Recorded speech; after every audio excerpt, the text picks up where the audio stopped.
it's just incredible to see the tornadoes that touch down in different parts of our area and how quickly it can just cause so much damage. I mean, you know, I think about tropical storms and feel humbled at how quickly things can change, and how you really have to listen to these warnings and immediately try to get to that safe place in your home. If you haven't identified it at this point, please do. We're still under a tornado watch until 8 p.m., but finding the interior room or getting into that bathroom, having that conversation with your family about what you would do if that warning did come for your particular area. So, you know, it's frightening, but it's so important that we listen to these warnings and we immediately get into our safe spots. Well, and a lot of people that we've heard from have just kept the TV on too. Sure. And that's why we're here, because we want to keep you safe, and we're continuing our coverage so that we can bring you the latest information as we are getting our crews out and fanning across the area and hearing reports about where the biggest damage is.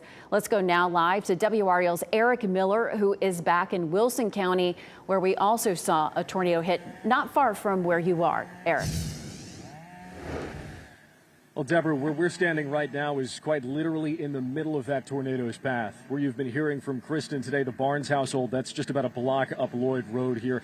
This is essentially what was left by this wrecking ball of a tornado as it headed further through this community. You look over here, the storm taking the top off of this house, completely removing the roof, sending trees down into walls, onto cars, snapping others, sending branches flying.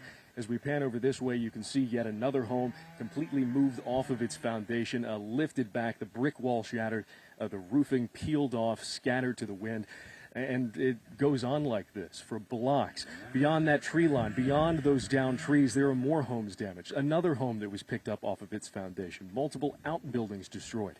Thankfully, miraculously, as many of these folks as were home, we haven't seen any other major issues, any other injuries, any other deaths, despite the one that we had further up the road here. It's truly remarkable. As you look around right now, we're also surrounded by the upside of these storms, by the hope. We have multiple mission groups who are already on the scene here, working to try to clean up this mess, working to cut up these pine trees and haul them away, working to help these homeowners bring personal belongings out of these homes and try to find them someplace to stay tonight. These are groups who, in some cases, knew the folks who were impacted and immediately wanted to rush in to help, to provide what services they could. Literally, as soon as the barricades were lifted earlier from those sheriff's deputies, those first responders, these folks were coming pouring in, trying to do what they could to help. We're also told Lowe's is out here as well. They've been donating supplies to try to get these folks back on their feet and try to assist with the cleanup. Again, a lot going on here. At least half a dozen homes with significant damage. We're still working to learn what exactly the future of these homes is going to be, whether they're going to be repairable or whether they'll have to be torn down. But again, remarkable that we had so many people in this community who rode out these storms.